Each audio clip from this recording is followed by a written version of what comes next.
Hello दोस्तों, physics Wonderland YouTube channel पर आपका स्वागत है। आज का हमारा जो लेक्चर है वो डाइलेक्ट्रिक के ऊपर रिलेटेड है। जैसे लास्ट लेक्चर में भी हमने पढ़ा था डाइलेक्ट्रिक इन ए कैपेसिटर, उसी का हम आगे और करेंगे। ठीक है, जिसमें क्या होगा कि पैरेलल प्लेट कैपेसिटर, उसके अंदर डाइलेक्ट्रिक हम रख देंगे तो क्या चेंजेज होने वाला है, उसका कैपेसिटेंस है वो इंक्रीज होगा, कैसे कितना इंक्रीज होगा उसके बारे में डिस्कशन करेंगे। तो स्टार्ट करते हैं आज का lecture, dielectric in a capacitor. तो क्या है topic? Dielectric in a capacitor.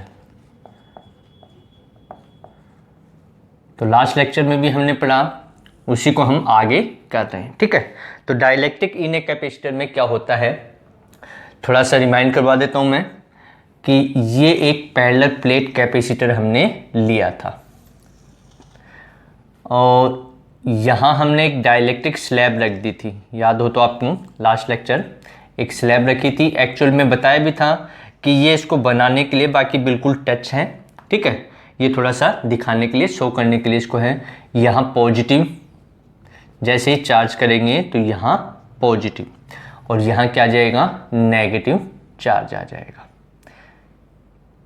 इस टाइप। ठीक है, जैसे ही हम यहाँ क्या लगाएंगे, एक्सटर्नल इलेक्ट्रिक फील्ड, क्या लगा देंगे, एक्सटर्नल इलेक्ट्रिक फील्ड अप्लाई करेंगे तो ये जो मटेरियल है, ये जो प्लेट है, इसके ऊपर डेंसिटी प्लस और यहाँ माइनस, ये बताया था।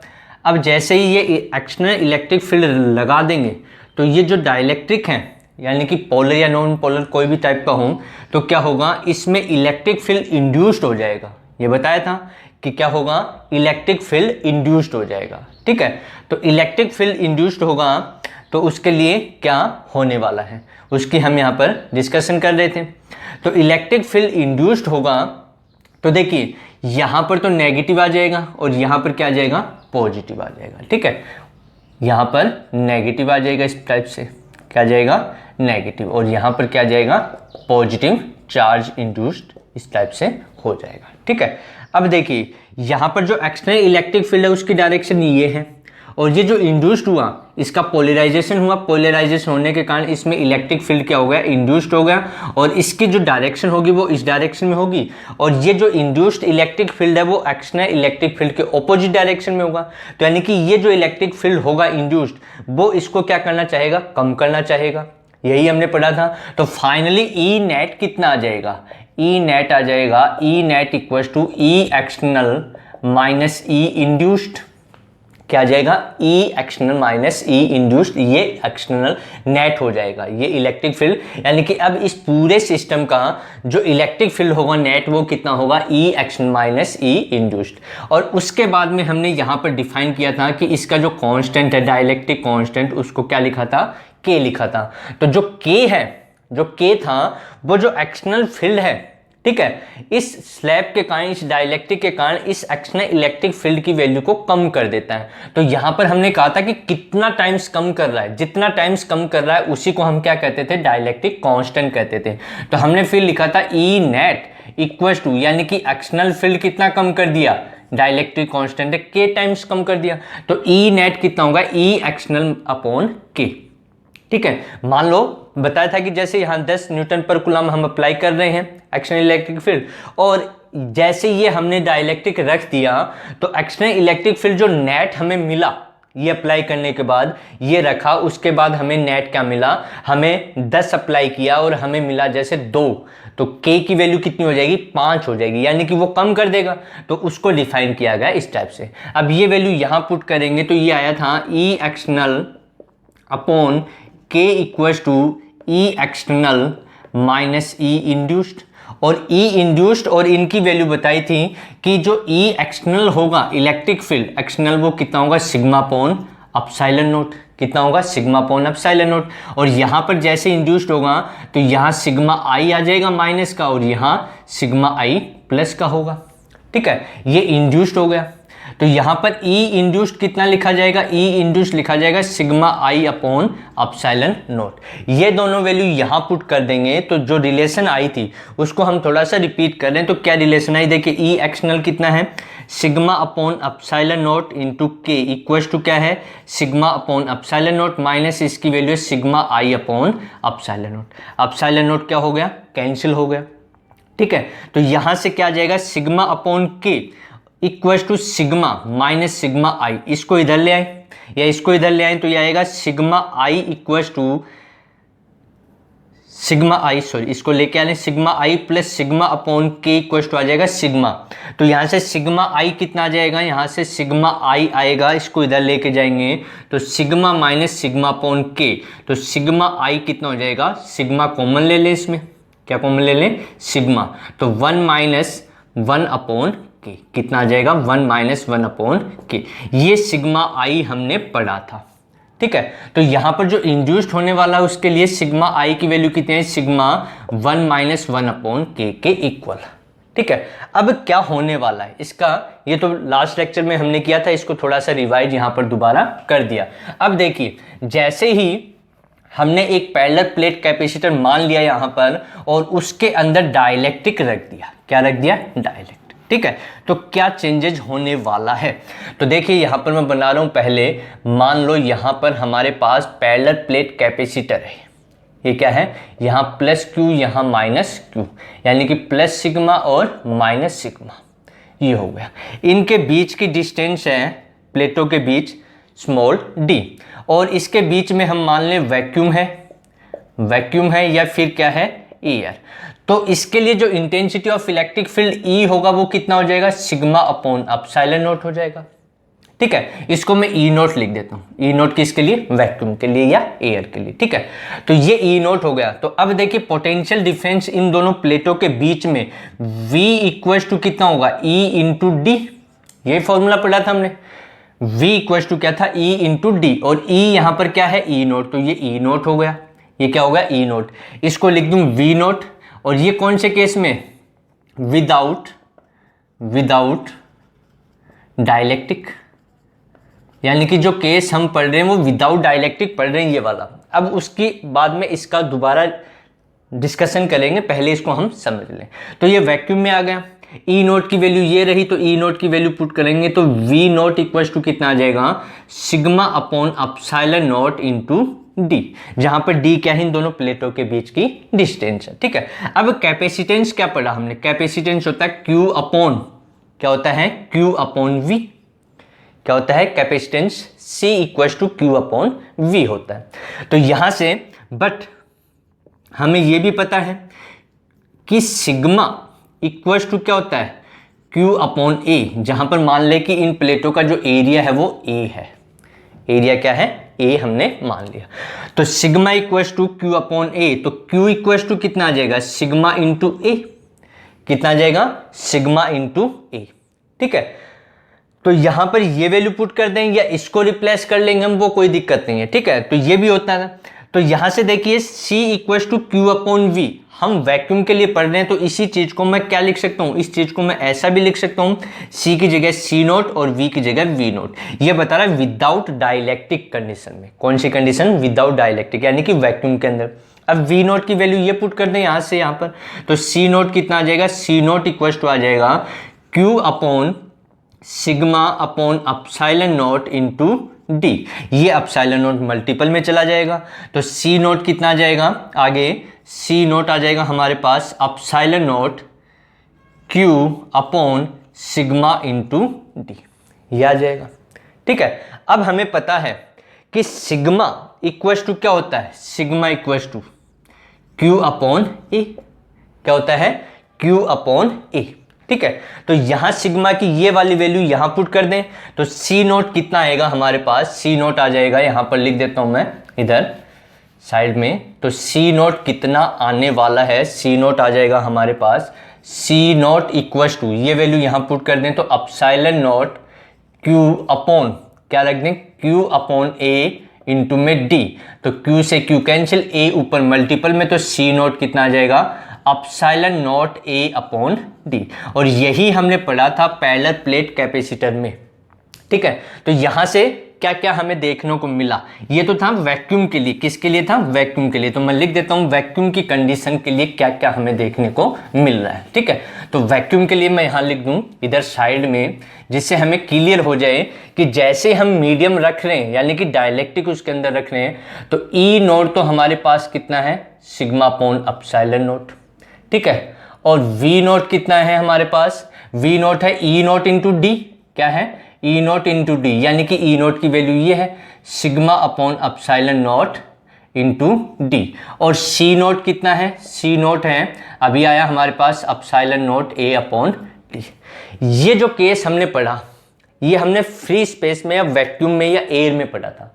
ठीक है, अब हम डाइलेक्ट्रिक, जैसे इसके अंदर डाइलेक्ट्रिक रखते हैं तो क्या हमें देखने को मिला। हमें पहला पॉइंट तो ये मिला कि ये एक्सटर्नल इलेक्ट्रिक फील्ड है। जैसे यहां पर हमने डाइलेक्ट्रिक रखा तो इसकी वैल्यू क्या हो गई, डिक्रीज हो गई।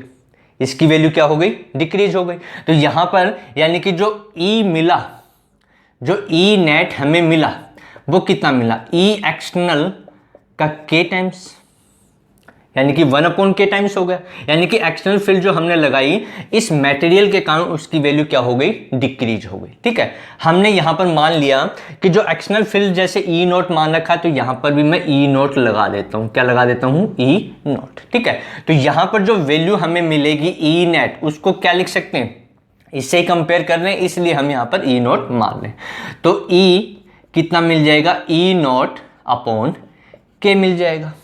ठीक है, ये कौन से केस में, ये केस है डाइलेक्ट्रिक की कंडीशन में। ये जो केस था वो था विदाउट डाइलेक्ट्रिक, ये जो पोर्शन हमने लिखा ऊपर ये विदाउट डाइलेक्ट्रिक। ठीक है, अब हमने यहां पर जैसे लगाया तो जो ई था, जैसे हमने ई नोट लगाया तो इसकी वैल्यू क्या हो गई, डिक्रीज हो गई। तो ये वैल्यू आ गई E equals to E naught upon K, यानी कि इलेक्ट्रिक फील्ड है वो जैसे डाइलेक्ट्रिक हम रखेंगे इलेक्ट्रिक फील्ड की वैल्यू डिक्रीज हो जाएगी। अब दूसरा V कितना हो जाएगा, V हो जाएगा E इंटू, अब भी मान लो इनके बीच की जो प्लेट है वो दूरी जो है डिस्टेंस है वो D है, तो E इंटू डी हो जाएगा। क्या हो जाएगा, V equals to E into D. अब E की वैल्यू कितनी है, E की वैल्यू है हमारे पास E नोट अपॉन के, तो V कितना आ जाएगा, V इक्वल्स टू आ जाएगा E नोट D अपॉन के। ये आ गया, यानी कि V भी क्या होगा, यहां पर देखिए V नोट कितना, E नोट इंटू डी, और यहां पर कितना होगा, E note D upon K, यानी कि इलेक्ट्रिक पोटेंशियल है वो भी डिक्रीज हो गया। क्या हो गया, इलेक्ट्रिक पोटेंशियल भी डिक्रीज हो गया, इलेक्ट्रिक फील्ड भी डिक्रीज हो गई। ठीक है, अब हम बात करें कैपेसिटेंस की। C इक्वल्स टू कितना है, Q अपॉन क्या होता है, Q अपॉन V होता है। क्या होता है, Q अपॉन V के इक्वल। ठीक है, तो ये वैल्यू यहां पुट कर दूं मैं, किसकी value, V equals to E naught D upon K, यहां पुट करेंगे तो C कितना देखने को मिलेगा, C आएगा Q अपॉन V नोट की वैल्यू है ई नोट D अपॉन के। ये आ जाएगा, के ऊपर मल्टीपल में आ जाएगा, तो ये आ जाएगा C इक्वल्स टू Q के अपॉन ई नोट इंटू डी। ठीक है, अब ई नोट कितना हमारे पास, ई नोट की वैल्यू देखिए ये रही, यही तो मान ली थी हमने। ठीक है, कि उसमें फ्री स्पेस में भी यही वैल्यू हमने अप्लाई कर दी और यहां पर भी हमने वही वैल्यू अप्लाई की है, हम कंपेयर करना चाह रहे हैं। ठीक है, तो यहां पर ई नोट की वैल्यू कितने लिख दूं, सिग्मा अपॉन एप्सिलॉन नोट, तो कितना आ जाएगा, C इक्वल्स टू आ जाएगा Q के अपॉन कितना आएगा, sigma upon epsilon note into D. अब ये एप्सिलॉन नोट भी कहाँ जाएगा, ऊपर मल्टीपल में आ जाएगा। कहाँ पर आ जाएगा, मल्टीपल में आ जाएगा। तो क्या रिजल्ट हमें देखने को मिलेगा, देखिए हमें देखने को मिलेगा यहाँ पर, आगे इसको सोल्व करें तो ये एप्सिलॉन नोट ऊपर, तो C इक्वल्स टू आएगा एप्सिलॉन नोट Q के अपॉन सिग्मा इंटू डी, ये आ जाएगा। लेकिन सिग्मा इक्वल्स टू क्या होता है, Q अपॉन ए, क्या होता है, Q अपॉन ए के इक्वल होता है। तो ये वैल्यू यहां पुट कर दें, सिग्मा इक्वल्स टू क्या यूज कर लें, Q अपॉन ए, तो C कितना आ जाएगा, C इक्वल्स टू आ जाएगा हमारे पास एप्सिलॉन नोट Q के अपॉन सिग्मा की वैल्यू कितनी है, Q अपॉन ए इंटू में D। तो देखिए ये Q से Q कैंसिल हो गया और ये A कहाँ जाएगा, मल्टीपल में आ जाएगा। A कहाँ पर आ जाएगा, इसके साथ में मल्टीपल पे आ जाएगा। ठीक है, तो क्या कंडीशन, क्या रिजल्ट हमें मिलेगा, C का जो कैपेसिटेंस है वो कितना मिलेगा, देखिए C हमें मिलेगा वहां से C इक्वल्स टू कितना आ जाएगा, A ऊपर, तो epsilon not A upon D into में K। A ऊपर आ गया तो epsilon not into A upon में D था और इंटू में क्या है K। अब देखिए क्या रिजल्ट हमें देखने को मिला। ये वाली जो वैल्यू है, ये वाली वैल्यू क्या आपको कहीं नजर आ रही है? किसके इक्वल है? C नॉट के इक्वल है। तो यहां पर देखिए जैसे ही हम मीडियम यहां पर रख देंगे, क्या रख देंगे? मीडियम, डाइलेक्ट्रिक मीडियम हम रख देंगे। तो डाइलेक्ट्रिक मीडियम रखते ही जो इसकी कैपेसिटेंस है, जो कैपेसिटी है या कैपेसिटेंस है, वो क्या हो गया? इंक्रीज हुआ कि नहीं? यानी कि ये वैल्यू किसके इक्वल है? C नॉट के इक्वल। तो C इक्वल टू हो गया C नॉट इंटू के। यानी कि ये जो केस था, ये वाला केस, ये हमारा जो आया था वो वैक्यूम में आया था, जब एयर थी या वैक्यूम थी। लेकिन जैसे ही हमने यहां पर डाइलेक्ट्रिक मीडियम रखा, तो मीडियम रखते ही C की वैल्यू कितनी आ गई? C नॉट इंटू के। जो उसका, जो हमने मटेरियल लिया था, उसका जो डाइलेक्ट्रिक कांस्टेंट था, उसका K टाइम्स, जो K हमने लिया था, तो जो आपका कैपेसिटेंस है या कैपेसिटी है, वो K टाइम्स ज्यादा हो गई। क्या हो गई? ज्यादा। इसका मीन्स क्या हुआ? इसका फायदा क्या हुआ? इसका फायदा ये हुआ कि जैसे ही हम जो कैपेसिटर ले रहे हैं उसके अंदर यदि डाइलेक्ट्रिक मीडियम रख देते हैं, ठीक है, या डाइलेक्ट्रिक मीडियम होगा, तो उसका जो कैपेसिटेंस है या कैपेसिटी है वो इंक्रीज हो जाएगी। क्या हो जाएगी? इंक्रीज हो जाएगी। तो फाइनली एक साथ मैं लिखना चाहूं कि हमें क्या देखने को मिला, तो कंपेयर करके यहां लिखें और फिर उसके बाद में हम इनका कंपैरिजन करें। क्या करें? कंपैरिजन। ठीक है, तो यहां पर मैं लिख देता हूं साइड में एक साथ इनकी जो वैल्यू हमें देखने को मिल रही है। ठीक है, तो यहां पर देखिए क्या हमें देखने को मिला। हमें देखने को ये मिला कि ये जो सिस्टम है, ये वाला, चलो दोबारा लिख देते हैं ताकि और अच्छे से क्लियर हो जाए। ठीक है, मान लो हम दो केस ले रहे हैं यहां पर। एक केस तो है वैक्यूम के लिए। किसके लिए है? वैक्यूम में। ठीक है, पैरेलल प्लेट कैपेसिटर हमने लिया, वैक्यूम या एयर कहीं। ठीक है, दूसरा हम डाइलेक्ट्रिक, क्या ले रहे हैं? डाइलेक्ट्रिक। एरिया डिस्टेंस जो पैरेलल प्लेट कैपेसिटर ले रहे हैं, उसमें एरिया डिस्टेंस जो प्लेटों के बीच की है वो सेम है। जैसे ये प्लेट हमने ले ली, ठीक है, ये प्लेट हमने ले ली, इनके बीच की जो डिस्टेंस है वो d है, एरिया a है, यहां पर प्लस q चार्ज, यहां पर माइनस q चार्ज। ठीक है, और इसके बीच में एयर या वैक्यूम है। तो इस केस में हमने मान लो इलेक्ट्रिक फील्ड अप्लाई किया E नॉट। ये क्या कर दिया? अप्लाई कर दिया एक्सटर्नल इलेक्ट्रिक फील्ड। तो V नॉट कितना मिलेगा? E नॉट इंटू डी मिलेगा। और C कितना मिलेगा, जिसको C नॉट लिखें तो आएगा epsilon not A upon D। ये केस किस में है? वैक्यूम में। ठीक है, जब इसके प्लेटों के बीच में क्या हो? ओनली हवा हो या वैक्यूम हो। ठीक है, तो उस केस में ये हमें देखने को मिला। जैसे हमने डाइलेक्ट्रिक रखा तो जो E आया वो कितना आया? E not upon K. यानी कि जो अब भी हम इलेक्ट्रिक फील्ड उतना ही लगा रहे हैं, कंपेयर कर रहे हैं कि पहले जब वैक्यूम और एयर था तो उसमें ये कंडीशन मिली। वही सिस्टम हम जब डाइलेक्ट्रिक उसके अंदर रख करके कर रहे हैं तो क्या हमें देखने को मिला? तो E मिला हमें E नॉट अपॉन के। V हमें मिला V नॉट अपॉन के। कितना मिला? V नॉट अपॉन के। या इसको ऐसा भी लिख सकते हैं E नॉट अपॉन के इंटू डी, ये भी लिख सकते हैं। तो E नॉट इंटू डी ये वैल्यू है, ये किसके इक्वल है? ये देखें यहाँ पर V नॉट के इक्वल है। तो V नॉट अपॉन के या फिर E नॉट अपॉन के इंटू डी।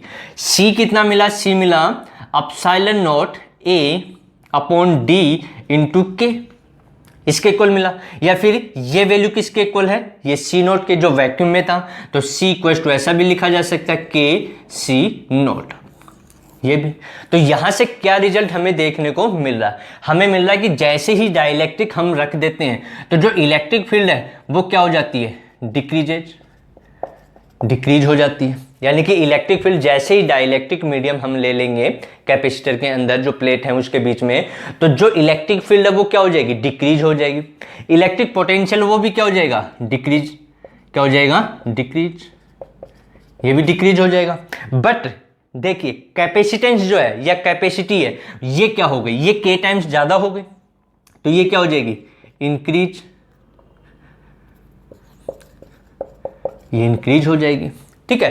तो इसका फायदा क्या होगा, जैसे हम डाइलेक्ट्रिक मान लो कैपेसिटर के अंदर रख रहे हैं या मीडियम ले रहे हैं, डाइलेक्ट्रिक मीडियम, अब अलग अलग डाइलेक्ट्रिक हम लेंगे उसके लिए अलग अलग के की वैल्यू अलग अलग होगी और वो हमें गिवन होगी, घबराने की आवश्यकता नहीं है, वो हमें दी हुई होगी, ठीक है। तो जो भी है, जैसे बताया था वाटर के लिए 81 होती है, तो गिवन होती है, लेकिन हमें इंपॉर्टेंस देखना है यहाँ पर। तो डाइलेक्ट्रिक का इंपॉर्टेंस क्या रहा, डाइलेक्ट्रिक का इंपॉर्टेंस ये रहा कि जो कैपेसिटेंस है, जो कैपेसिटर हम ले रहे थे उसका कैपेसिटेंस क्या हो जाएगा, इंक्रीज हो जाएगा, और इंक्रीज हो जाएगा तो उसकी एनर्जी भी क्या हो जाएगी, इंक्रीज हो जाएगी। क्या हो जाएगी, एनर्जी इंक्रीज हो जाएगी, ठीक है। और एनर्जी जब इंक्रीज हो जाएगी तो उसमें और ज्यादा चार्ज स्टोर हो सकता है, क्या हो सकता है, और ज्यादा चार्ज स्टोर हो सकता है, ठीक है। तो एक तो ये फायदा है कि डाइलेक्ट्रिक हम रख रहे हैं कैपेसिटर में, यूज कर रहे हैं डाइलेक्ट्रिक का, तो उसके कारण क्या होगा कि उसके कारण उसकी कैपेसिटी इंक्रीज हो जाती है। क्या इंक्रीज हो जाती है, कैपेसिटी इंक्रीज हो जाती है, यानी कि उसके अंदर और ज्यादा चार्ज स्टोर करने की एनर्जी आ जाती है, ठीक है। तो वो फायदा है। दूसरा हमने देखा कि जब प्लेटें, मान लो ये वैक्यूम था और यहाँ पर प्लस चार्ज यहाँ पर माइनस इस प्रकार से था, और इनके बीच में यदि ओनली एयर हो या वैक्यूम हो तो ये इसकी ओर अट्रैक्ट हो जाती है, ये इसकी ओर अट्रैक्ट हो जाती है, तो ये एक दूसरे से टच हो जाती हैं, जिससे चार्ज वो खत्म हो जाता है, न्यूट्रलाइज हो जाता है, ठीक है। तो उसको या तो पकड़ के रखो, क्या करें, या तो पकड़ के रखें। अब हमने जैसे यहां पर मान लो मीडियम रख दिया डाइलेक्ट्रिक, क्या रख दिया, डाइलेक्ट्रिक मीडियम रख दिया, तो अब ये एक दूसरे के पास नहीं आएंगे, तो यानी कि यहां पर इस डाइलेक्ट्रिक के कारण क्या मिल गया, जो कैपेसिटर था, जो कैपेसिटर हम यूज कर रहे थे, ठीक है, उसको क्या मिल गई, एक स्टेबिलिटी मिल गई, ठीक है। यानी कि अब वो स्टेबल हो गया, हमें पकड़ने की रिक्वायरमेंट नहीं है, ठीक है। तो यहां से देखिए जैसे हम डाइलेक्ट्रिक रखते हैं तो उसका जो कैपेसिटेंस है वो इंक्रीज हो जाता है, क्या हो जाता है, इंक्रीज हो जाता है। अब हम और आगे पढ़ेंगे अगले लेक्चर में, जिसमें हम पढ़ेंगे कि एक ब्रेक डाउन वोल्टेज वो क्या है, उसका भी क्या इंपॉर्टेंस है, कि जैसे हम डाइलेक्ट्रिक रख रहे हैं तो उसके कारण क्या चेंजेज होने वाला है। तो हमारे आज के लेक्चर में हमने पढ़ा कि जब किसी कैपेसिटर में डाइलेक्ट्रिक का यूज किया जाता है तो हमें क्या देखने को मिलता है कि इलेक्ट्रिक फील्ड है वो तो डिक्रीज हो जाता है, इलेक्ट्रिक पोटेंशियल है वो भी क्या हो जाता है, डिक्रीज हो जाता है। लेकिन उनका जो कैपेसिटेंस होता है, जो कैपेसिटर हमने लिया उसका जो कैपेसिटेंस है या उसकी कैपेसिटी है वो क्या हो जाती है, इंक्रीज हो जाती है। यानी कि हमें फायदा होगा, क्या होगा, फायदा। कैसे, हम उसमें और ज्यादा एनर्जी स्टोर कर सकते हैं, जो कि वैक्यूम में हम नहीं कर सकते। दूसरा, वैक्यूम के अंदर प्लेटें एक दूसरे के पास आ जाती हैं, इनके ऊपर फोर्स लगता है, ठीक है, तो फोर्स लगेगा तो ये न्यूट्रलाइज हो जाएगा, क्या हो जाएगा, न्यूट्रलाइज हो जाएगा, ठीक है। तो यहां पर जैसे ही हम डाइलेक्ट्रिक रखेंगे तो ये एक दूसरे के पास नहीं आएंगे। कैसे, कि इनके बीच में जैसे हमने मीडियम रखा, मान लो यहाँ पॉजिटिव यहाँ नेगेटिव, तो यहाँ नेगेटिव और यहाँ पॉजिटिव आ जाता है। इलेक्ट्रिक फील्ड इसी के कारण क्या हो जाता है, कम डिक्रीज हो रहा आपका। लेकिन यहाँ पर जैसे ही हम डाइलेक्ट्रिक रख रहे हैं तो वहां पर हमें क्या मिल गई, एक स्टेबिलिटी मिल गई।